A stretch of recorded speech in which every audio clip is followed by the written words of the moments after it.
আপনি কি জানেন আমরা প্রতিদিন এমন কিছু ভুল করি যেটা অজান্তেই আমাদের আমলকে নষ্ট করে দিতে পারে? ভিডিওটা শেষ পর্যন্ত দেখবেন ইনশাআল্লাহ। আমাদের সর্বপ্রথম ভুল যেটা, আমরা গুনাহকে হালকা বা ছোট মনে করি। আচ্ছা, মানুষ যখন কোনো গুনাহ করে, অপরাধ করে, তখন আমরা মনে করি যে এটা একটা ছোট গুনাহ, এটা কোনো কবিরা গুনাহ করিনি, এটা আমরা কোনো বিদআত করিনি, ছোট একটা অপরাধ করে ফেলছি।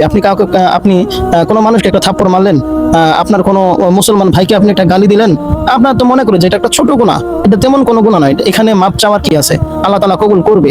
আমরা এই যে দৈনন্দিন চলার পথে আমরা যে গুনাহগুলো করি, আমরা মনে করি যে এগুলো ছোট গুনাহ, এই জন্য আমরা তওবা করি না, নিজে থেকে আমরা অনুশোচিত হই না, যার কারণে আমরা এগুলোকে এড়িয়ে চলি। আর এইভাবেই ছোট ছোট ছোট ছোট গুনাহগুলো একদিন পাহাড় পরিমাণ বড় হয়ে যায়। আর আমাদের দ্বিতীয় নাম্বার ভুলটা হলো যে আমরা তওবা করতে লেট করে ফেলি। আমরা ভাবি যে আমরা তওবা করব একটু পর, সন্ধ্যায় তওবা করব, সকালে তওবা করব, রাত্রে তওবা করব, কিন্তু কে জানে তোমার মৃত্যুর ডাক কখন চলে আসে। আরে ভাই, যখন তুমি কোনো অপরাধ করেছো সাথে সাথে অনুশোচিত হও, সাথে সাথে তওবা করো, কে জানে তোমার মৃত্যুর সংবাদ কখন চলে আসে।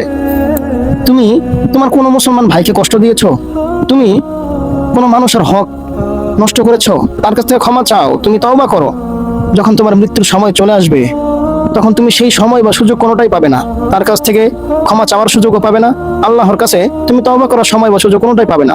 পরবর্তীতে তোমার মৃত্যু হয়ে গেলে, মৃত্যুর পর তোমার প্রচুর আফসোস করতে হবে, প্রচুর আফসোস করতে হবে, কিন্তু তখন আর কোনো লাভ হবে না, তখন আর তওবা করেও কোনো লাভ হবে না, তুমি আবার দুনিয়াতে ফিরে আসতে চাইবে, কোনো লাভ হবে না। তাই দুনিয়াতেই আমরা যতক্ষণ বেঁচে আছি, দুনিয়াতে আমরা প্রতিদিন দৈনন্দিন যে অপরাধ, যে গুনাহগুলো করি, সাথে সাথেই তওবা করার চেষ্টা করবো ইনশাআল্লাহ।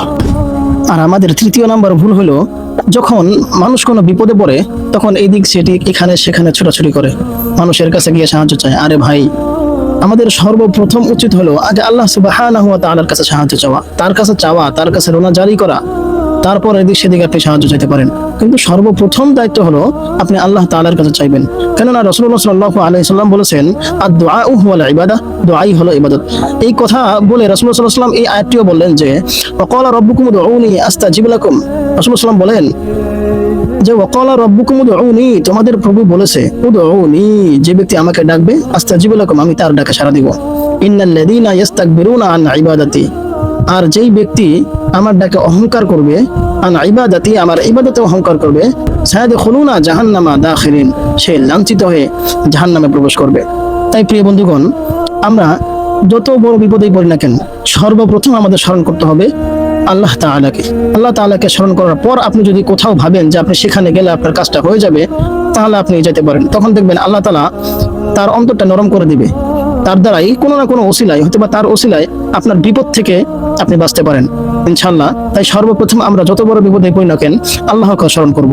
আর চতুর্থ নম্বরে এমন একটি ভুল, যেটা প্রায় মানুষ প্রতিদিন দৈনন্দিন এই ভুলটা আমরা করে থাকি, আর সেটা হলো মোবাইলে সময় নষ্ট করা।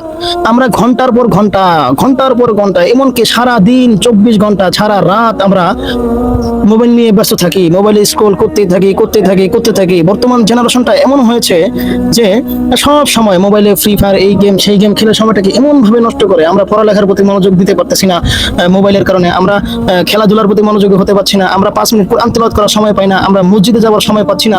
মোবাইলটা এমন একটা জিনিস যেটা আমাদেরকে ব্যস্ত রাখে, আমাদেরকে গাফেল, আমাদের ভিতরে অলসতা তৈরি করে, আমাদেরকে গাফেল বানিয়ে দেয়। তাই আমরা সবাই চেষ্টা করব যে মোবাইলের সময় কম দিয়ে আমরা আমাদের ভবিষ্যৎকে সুন্দর করার লক্ষ্যে আমরা মেহনত এবং পরিশ্রমের প্রতি ঝুঁকে পড়ব এবং বেশি বেশি করে আল্লাহর ইবাদত করার চেষ্টা করবো ইনশাআল্লাহ। পঞ্চম নম্বরে যেই অপরাধটা, যেই ভুলটা, সেটা কমন, প্রত্যেকটা মানুষের ভিতরেই এটা কমন বিষয়, এটা থাকবেই, প্রত্যেকটা মানুষের ভিতরে থাকবেই, আর সেটা হলো গীবত করা।